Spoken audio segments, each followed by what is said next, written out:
Hey guys, it's Divyansh. Welcome back to another episode. और भाई Erik ten Hag to United here we go हो चुका है, यानी कि इट इज कंफर्म। अब देखो यार, ये चीज़ कहीं ना कहीं सरप्राइजिंग नहीं है। देखो, हमको पहले से ही पता था कि यस, दोनों के बीच में एक प्रिंसिपल एग्रीमेंट है, लेकिन बस पता नहीं क्यों फेब्रिजियो के पोस्ट करने के बाद ना एक खुशी सी आ रही कि finally good football is back at old Trafford.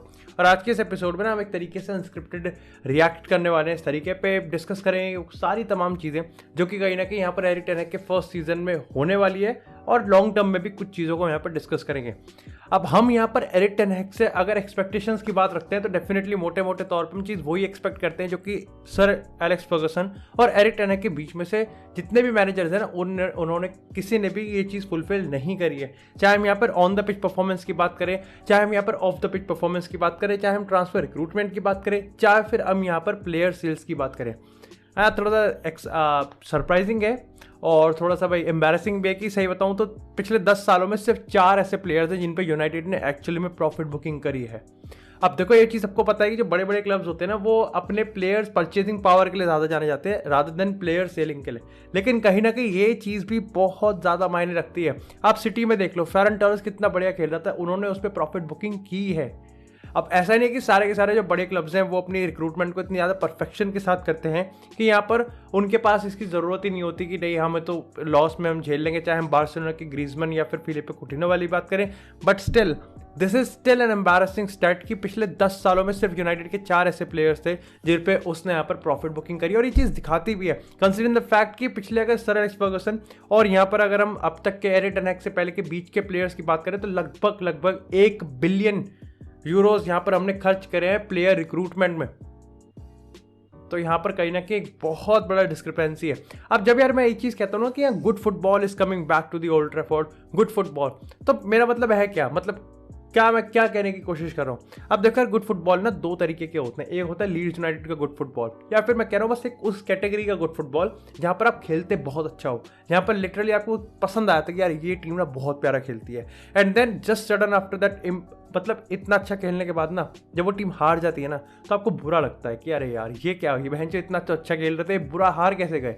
एक होता है सिटी और लिवरपूल टाइप का good football with actually great results, खेलते भी अच्छा है और यहाँ पर उनको उसके रिजल्ट भी मिलते हैं। और सिर्फ रिजल्ट ही नहीं बल्कि उनकी ट्रॉफी कैबिनेट इस चीज़ का पूरा प्राइम एग्जांपल है कि गुड फुटबॉल को परफेक्ट एग्जीक्यूशन के साथ कैसे खेला जाता है। अब ये चीज़ अपने आप में एक बहुत बड़ा डिबेट और बहुत बड़ा चैलेंज है कि वो जो चीज़ कर रहे हैं वो कोई 1 महीने का काम नहीं है, 1 साल का काम नहीं है, बल्कि 3-4 साल का काम है। तो एक्चुअली में हम यहाँ पर टारगेट किस चीज़ को कर रहे हैं, या फिर सही बताऊं तो एक्चुअली में हम यहाँ पर जा किधर रहे हैं। सही बताऊं ना, इस समय हम एरिक टेन हैग के साथ बिल्कुल बीचों बीच खड़े हैं, यानी कि जो गुड फुटबॉल वो लेके आने वाला है ना, वो लीड्स यूनाइटेड की तरफ भी जा सकता है और वो यहाँ पर लिवरपूल की तरफ भी जा सकता है। अब देखो यार, इस समय खुशी का माहौल है, तो definitely I think United fans की बात करें, हम अपने अगर बात करें तो हम सब खुश होना चाहते हैं कि भाई टेन हैग आया।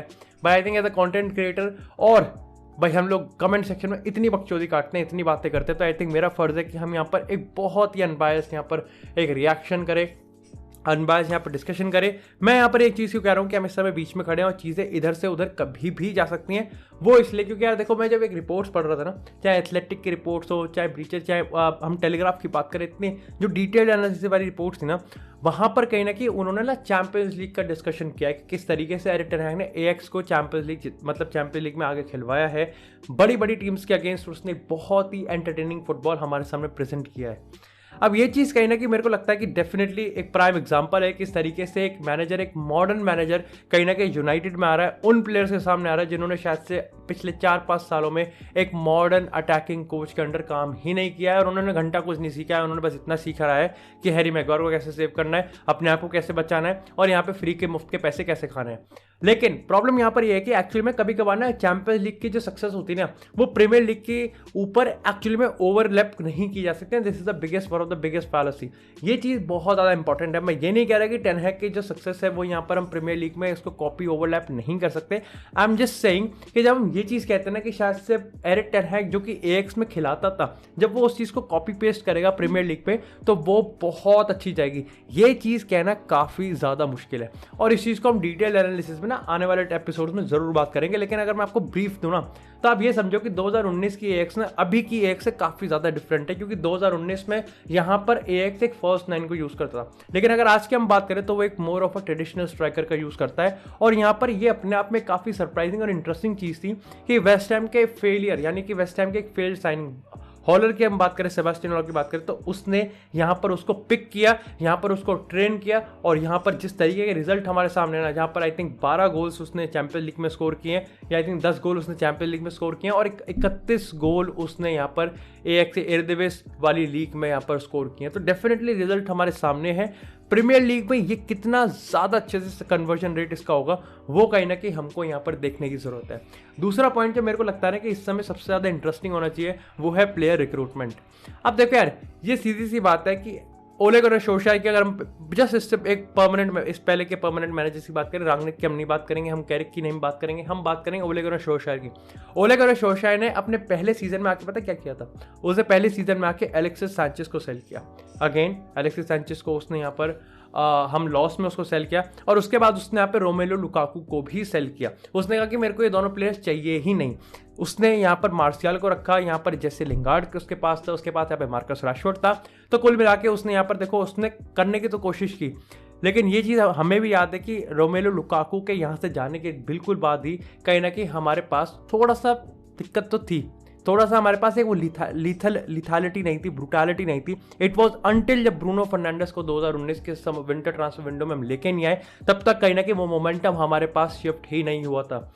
ओले गुनर सोल्शायर की बात करें तो हमने यहाँ पर हैरी मैग्वायर को खरीदा फर्स्ट सीजन में, उसके यहाँ पर बिसाका को हम लेके आए। बिसाका की अगर हम बात करें तो बिसाका एक ऐसा राइट बैक है जो कि ऐसे टैकल डालेगा जो कि आपको लगेगा नहीं नहीं यार ये टैकल तो कोई डाल ही नहीं सकता, इतना अच्छा टैकल डालता है वो। लेकिन जब हम मॉडर्न अटैकिंग कोच की बात कर रहे हैं ना तो हम टैकलिंग से बहुत ऊपर की बात कर रहे हैं। हम टैकलिंग से बात कर रहे हैं, हम यहाँ पर पोजीशन होल्ड की बात कर रहे हैं। और पोजीशन होल्ड में मेरे को लगता है कि एरन वन-बिसाका मतलब वो चीज़ होती है ना कि आपको तैरना आता है, नहीं मैं बस 2 मिनट तक हाथ पैर मार सकता हूँ, उसका भी वही सीन है। आपको पोजीशन होल्ड करनी आती है, नहीं बस मैं 2-3 मिनट तक पैरों में रख सकता हूँ अनटिल अनलेस कोई डिफेंडर आएगा मेरे से छीन के ले जाएगा, सीधी सी बात है। सेम यहाँ पर डियोगो डैलोट की बात करें, he is an upgrade to Aaron Wan-Bissaka no doubt, but उसके भी अपग्रेड की अब कहीं ना कहीं हमको ज़रूरत है। तो ये देखना पड़ेगा कि टेन हैग इनको कैसे यहाँ पर एक तरीके से मॉडर्नाइज करेगा, इनको कैसे एक तरीके से ठीक करेगा। अगर यहाँ पर बात करें गोलकीपर की, अब देखा डेविड देया की अगर शॉट स्टॉपिंग की बात करें तो एब्सोल्युटली अमेजिंग, लेकिन हमको सबको पता है कि एरिक टेन हैग के हिसाब से देखो बहुत ही वाइड कंसेप्ट है यहाँ पर रांगनिक के टेन हैग के। रांगनिक ने इस चीज़ को अपने प्रेस कॉन्फ्रेंस में कहा था कि मेरे को घंटा फर्क नहीं पड़ता अगर मेरा जो गोलकीपर है वो लीस्ट टेक्निकल प्लेयर है, मतलब उसको चाहिए ही नहीं कि उसका जो play out from the back है वो गोलकीपर की मदद से हो, उसको सेंटर बैक की जरूरत है। और ये चीज़ हम देखते हुए भी आ रहे हैं कि हार्डली हमने कभी देखा हो कि डेविड देया को कुछ आउट ऑफ द बॉक्स करने की जरूरत पड़ रही हो। वो ही कर रहा है जो कि जिसमें वो बेस्ट है और वो है शॉट स्टॉपिंग।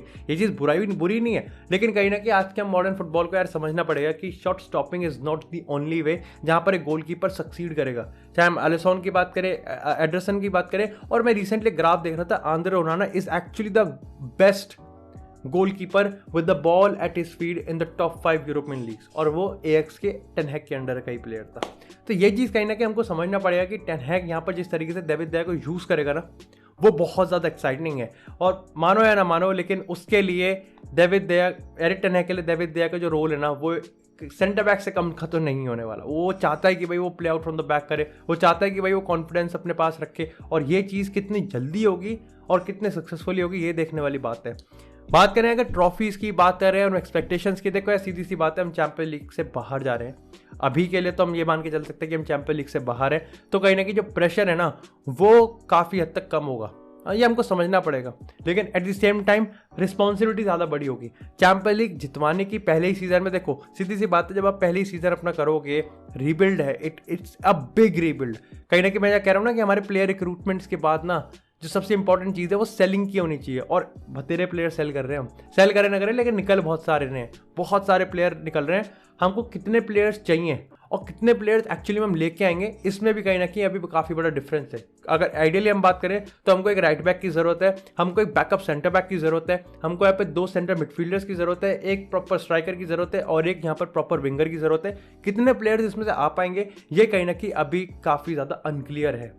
लेकिन एक चीज़ हमें माननी पड़ेगी, जब पहले सीजन में मान लो हम चैंपियंस लीग में होते भी, हम मर दर के यहाँ पर चैंपियंस लीग में चले गए, एरिक टेन हैग के पहले सीजन में हम यहाँ पर हाई यूरोपियन पावर हाउस के साथ भिड़ेंगे और वो चीज़ एक प्रेशर देगी। एंड ऑफ कोर्स मैंने आपको मोर देन वन ओकेजन पे मैंने आपको बता रखा है कि इस तरीके से इंग्लिश मीडिया इस चीज़ को हाइप करेगा, वो इस चीज़ को करेगा। एरिक टेन हैग के आने से पहले ही तुम लिख के ले लो, यहाँ पर ड्रेसिंग रूम में फूट पैदा होगी और तुमको मेरे डेली एपिसोड में मिल भी जाएगी अगर ऐसा कुछ होगा। लेकिन आई एम जस्ट सेइंग कि इंग्लिश मीडिया इतना ज़्यादा कहीं ना कहीं यहाँ पर चीज़ों को टॉक्सिक करने की कोशिश करेगा कि मेरे को हर आए दिन हर दूसरे दिन ना इस चीज़ को ब्रेक डाउन करने की कोशिश करनी पड़ेगी कि इसमें कितनी सच्चाई है और इसमें किसका क्या मोटिव हो सकता है।